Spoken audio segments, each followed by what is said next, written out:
श्री स्वामी समर्थ. जय जय स्वामी समर्थ. तुम्हा सर्वांचं पुन्हा एकदा अगदी मनापासून आपल्या या नवीन व्हिडिओमध्ये मी स्वागत करते. आज आहे रमा एकादशी आणि वसुबारस. आजपासून सुरू होणाऱ्या दिवाळी सणाच्या तुम्हा सर्वांना खूप खूप हार्दिक शुभेच्छा. ही दिवाळी तुम्हा सर्वांना आनंदाची, भरभराटीची जाओ आणि तुम्हा सर्वांना देवी लक्ष्मीचा अखंड कृपाशीर्वाद हा लाभो, अशी देवी लक्ष्मी मातेला प्रार्थना करून आपण आपल्या आजच्या या व्हिडिओला सुरुवात करूया. आज आहे वसुबारस आणि आज आपल्याला गोमातेची पूजा ही कशी करायची आहे आणि कोणता नैवेद्य हा गोमातेला दाखवायचा आहे आणि पूजा करताना कोणते स्तोत्र आणि मंत्र आपल्याला म्हणायचे आहे, तर याबद्दलच संपूर्ण माहिती आपण आपल्या आजच्या या व्हिडिओमध्ये बघणार आहोत. चला तर मग जास्त वेळ न घालवता आजच्या या व्हिडिओला सुरुवात करूया. आपल्या हिंदू धर्मामध्ये गायीला अनन्यसाधारण असं महत्त्व आहे. गोमातेला आपण देवी लक्ष्मीचंच रूप हे मानत असतो आणि दिवाळीच्या सणाची सुरुवात ही वसुबारस या दिवसानेच होत असते. हिंदू पंचांगानुसार वसुबारस हा सण अश्विन पक्षातील द्वादशी तिथीला साजरा केला जातो. या दिवशी घरोघरी गायीची आणि तिच्या वासराची पूजा ही केली जाते आणि ही पूजा मुख्यतः संध्याकाळी केली जाते. वसुबारस या सणाचं महत्त्व भविष्य पुराणामध्ये सांगितलं आहे. हा सण नंदिनी व्रत या नावानेही साजरा केला जातो, कारण शैव परंपरेत नंदिनी आणि नंदी दोन्ही अतिशय पवित्र मानले जातात. हा सण मुळात गायींबद्दल कृतज्ञता व्यक्त करण्यासाठी साजरा केला जातो. त्यामुळे या दिवशी गाय आणि वासरू यांची एकत्र पूजा केली जाते आणि याच दिवशी आपल्या मुलाबाळांच्या कल्याणासाठी प्रत्येक आई ही उपवास करत असते आणि गोमातेची पूजासुद्धा करत असते.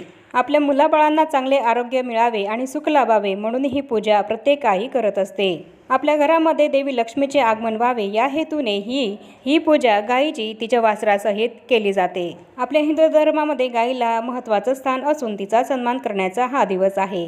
या दिवशी गायीची तिच्या पाडसासह पूजा आपण करत असतो. समुद्र मंथनातून उत्पन्न झालेल्या नंदा नावाच्या गायीला उद्देशून हे व्रत केले जाते.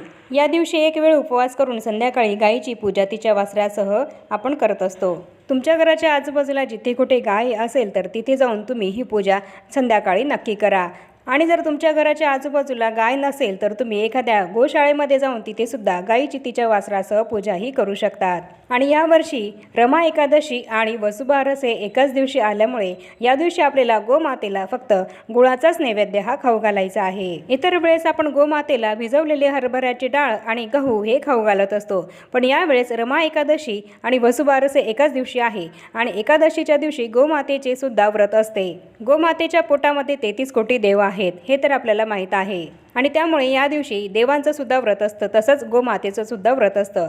त्यामुळे या दिवशी आपल्याला गोमातेला गहू किंवा हरभऱ्याची डाळ ही चुकूनही खाऊ घालायची नाहीये, तर गुळ आपल्याला गोमातेला या दिवशी खाऊ घालायचा आहे. त्यामुळे तुम्ही जेव्हा केव्हा गोमातेचे पूजन हे कराल तेव्हा तुम्हाला तुमच्यासोबत थोडासा गुळ हा घेऊन जायचा आहे आणि तो गोमातेला खाऊ घालायचा आहे. आणि जर तुमच्या देवघरामध्ये गोमातेची तिच्या वासरासहित मूर्ती असेल तर तिचं सुद्धा पूजन आपल्याला आज नक्की करायचं आहे. आणि हेच पूजन आपल्याला कसं करायचं आहे तर हेच आज आपण या व्हिडिओमध्ये बघूया. तर यासाठी आपल्याला जी काही पूजेची मांडणी करायची आहे तर ती तुम्ही दिवसभरामध्ये केव्हाही तुमच्या वेळेनुसार करू शकतात, पण जर शक्य असेल तर तुम्ही संध्याकाळीच याप्रमाणे ही पूजेची मांडणी करा आणि संध्याकाळीच गोमातेचं पूजन हे तुमच्या घरीसुद्धा करा. आणि बाहेर जाऊन तुमच्या घराच्या आजूबाजूला जिथे कुठे गाय असेल तिथे सुद्धा संध्याकाळीच तुम्ही गोमातेचं पूजन हे करा आणि हे पूजनसुद्धा मी सांगितलेल्या या पद्धतीनेच आपल्याला करायचं आहे. तर सर्वात प्रथम ही पूजेची मांडणी करण्यासाठी एका पाटावर आपल्याला स्वच्छ लाल कलरचं कापड हे अंथरून घ्यायचं आहे आणि त्यानंतर दिवा हा प्रज्वलित करून घ्यायचा आहे आणि धूपसुद्धा लावून घ्यायचा आहे. कोणतीही पूजा ही दिव्याच्या साक्षीनेच होत असते, त्यामुळे सर्वात प्रथम दिवा प्रज्वलित करून दिव्याचे हळद कुंकू अक्षदा लावून आपल्याला पूजन करून घ्यायचं आहे आणि त्यानंतर एक फूलसुद्धा या दिव्याला आपल्याला अर्पण करायचं आहे.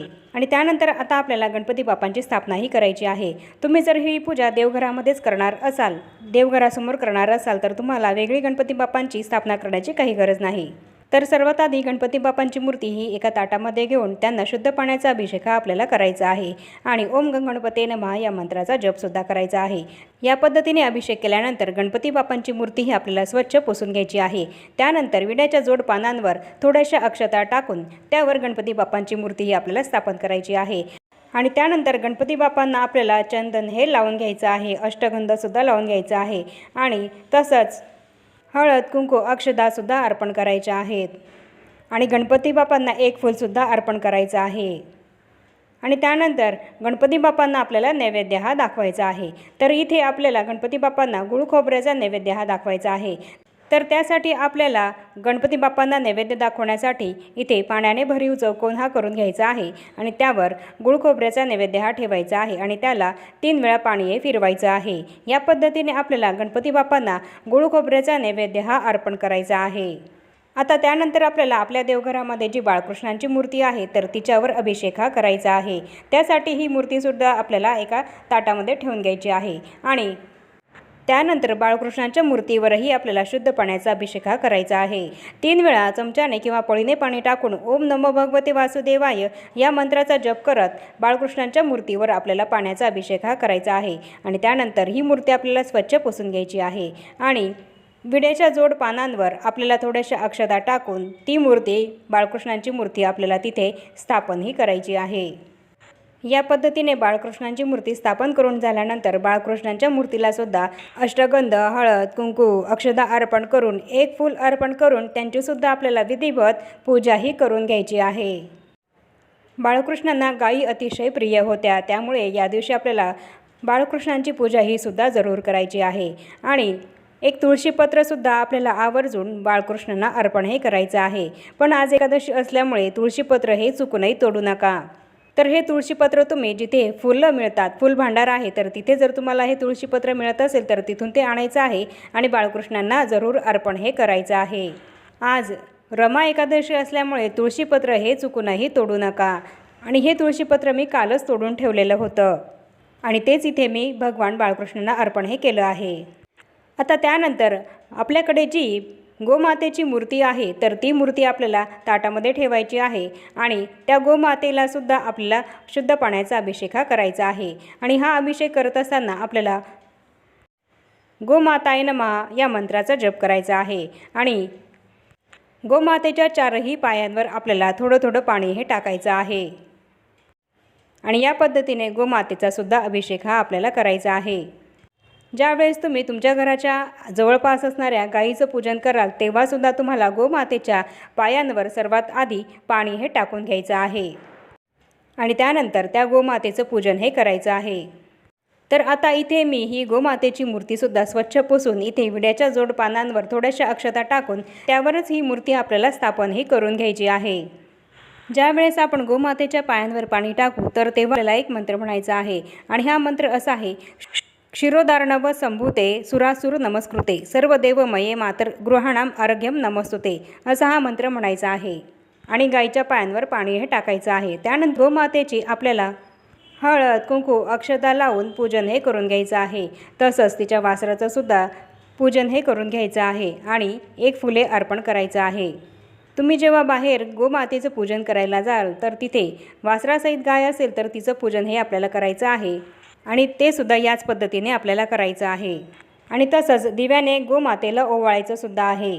या पद्धतीने गाईचं पूजन करून झाल्यानंतर आपल्याला एक प्रार्थना मंत्र म्हणायचा आहे आणि हा प्रार्थना मंत्र असा आहे, सर्व देवमये देवी सर्व दैवैर अलंकृते मात मम अभिलाषित सफलम कुरु नंदिनी। तर असा हा मंत्र आपल्याला म्हणायचा आहे। हा मंत्र मी तुम्हाला डिस्क्रिप्शन बॉक्समध्ये लिहून देईल, तर तिथे पाहून तुम्ही हा मंत्र म्हणू शकतात आणि यानंतर आपल्याला या पद्धतीने गोमातेचं पूजन करून झाल्यानंतर आणि हा प्रार्थना मंत्र म्हणून झाल्यानंतर गोमातेला 11 प्रदक्षिणा या आपल्याला मारायच्या आहेत। तुम्हाला जर 11 प्रदक्षिणा मारणं शक्य नाही झालं तर तुम्ही इथे 1 प्रदक्षिणा मारली तरीसुद्धा चालेल। पण आपण घरी जे की मूर्तीची पूजा ही करत आहोत तर तिथे आपल्याला प्रदक्षिणा या तर काही मारता येणार नाही। पण बाहेर जेव्हा तुम्ही जाल तिथे गोमातेचं पूजन कराल तर तेव्हा 1 प्रदक्षिणा ही तर नक्कीच मारा। तर ती माझ्याकडे ही जी काही धातूची मूर्ती आहे तर तिचे पूजन मी करून घेतलं आहे। त्याचप्रमाणे इथे ही जी दुसरी मूर्ती आहे त्याप्रमाणे तुमच्याकडे मूर्ती असेल तर तिचंसुद्धा तुम्ही याच पद्धतीने पूजन हे करून घ्यायचं आहे आणि गोमातेला सुद्धा आपल्याला गुळाचाच नैवेद्य हा दाखवायचा आहे। कारण आज एकादशी असल्यामुळे गोमातेला आपल्याला कुठल्याही अन्नाचा नैवेद्य हा चुकूनही खाऊ घालायचा नाही आहे, तर आपल्याला गुळाचाच नैवेद्य हा गोमातेला खाऊ घालायचा आहे। तर या पद्धतीने आपल्याला वसुबारसच्या आजच्या या दिवशी गोमातेचं पूजन हे करून घ्यायचं आहे। तुमच्या देवघरामध्ये गोमातेची तिच्या वासरासहित मूर्ती असेल तर तिचं पूजन तुम्ही या पद्धतीनेच करा आणि बाहेर जाऊन तुम्ही गोमातेचं पूजन करणार असाल तर याच पद्धतीने हे पूजन आपल्याला करायचं आहे आणि आज गुळाचाच नैवेद्य आपल्याला गोमातेला जरूर अर्पण करायचा आहे।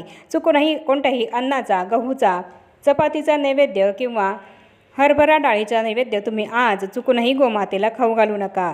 तर अशा अगदी साध्या सोप्या पद्धतीने गोमातेचं पूजन आज आपल्याला संध्याकाळी करायचं आहे। जर तुम्हाला वेळ मिळत नसेल तर तुम्ही दिवसभरातून केव्हाही गोमातेचं पूजन हे नक्की करा। पण गोमातेचं पूजन हे वसुबारस या दिवशी संध्याकाळी प्रदोषकाळामध्येच केलं जात असतं, त्यामुळे तुम्ही हे पूजन संध्याकाळी प्रदोषकाळातच कराल तर अतिशय उत्तम। आणि ज्या महिलांचा वसुबारसचा उपवास आहे तर त्यांनी गोमातेला जो गुळाचा नैवेद्य हा दाखवला आहे तर तो प्रसादरूपी ग्रहण करून त्यानंतर बाजरीची भाकरी आणि गवारीच्या शेंगांची भाजी खाऊन हा उपवास सोडला तरीसुद्धा चालेल। आणि आज दिवसभरामध्ये उपवास करताना उपवासाचे पदार्थ तुम्ही खाऊ शकतात, पण यामध्ये तळलेले पदार्थ हे चुकूनही खाऊ नका। वसुबारसच्या दिवशी गहू, मुगाची डाळ आणि गाईपासून मिळणारे पदार्थ हे खाल्ले जात नाहीत। मग यामध्ये गाईपासून मिळणारं दूध, दही, तूप हे पदार्थ तुम्ही आज चुकूनही खाऊ नका। आणि त्याचप्रमाणे गहू, मुगाची डाळ आणि कुठलेही तळलेले पदार्थ आज वसुबारसला खाल्ले जात नाही, तर हे पदार्थसुद्धा तुम्ही आज खाऊ नका। आणि या अगदी साध्या सोप्या पद्धतीने आज गोमातेचं पूजन हे नक्की करा। तर आजच्या व्हिडिओमध्ये मी तुम्हाला संपूर्णपणे माहिती दिलेली आहे की वसुबारस या दिवशी आज आपल्याला गोमातेचं पूजन हे कसं करायचं आहे, याबद्दल संपूर्ण माहिती ही आपण आज बघितली आहे। आणि आता या छोट्याशा माहितीसह आपण आपला आजचा हा व्हिडिओ इथेच थांबवूया। चॅनलवर जर पहिल्यांदाच आला असाल तर चॅनलला जरूर सबस्क्राईब करा। आणि खरं तर हा व्हिडिओ मी आधीच पोस्ट करणार होती, पण काही कारणास्तव हा व्हिडिओ मला अपलोड करता आला नाही, त्यामुळे हा व्हिडिओ मी आज अपलोड केला आहे। आणि या व्हिडिओमध्ये सांगितल्याप्रमाणे तुम्ही आज गोमातेचं पूजन हे नक्की करा। आणि या व्हिडिओला जास्तीत जास्त लाईक आणि शेअरसुद्धा जरूर करा। आणि भेटूया पुन्हा अशाच नवीन एका माहितीपूर्ण आणि महत्त्वपूर्ण व्हिडिओसोबत। तोपर्यंत सर्वांना श्री स्वामी समर्थ।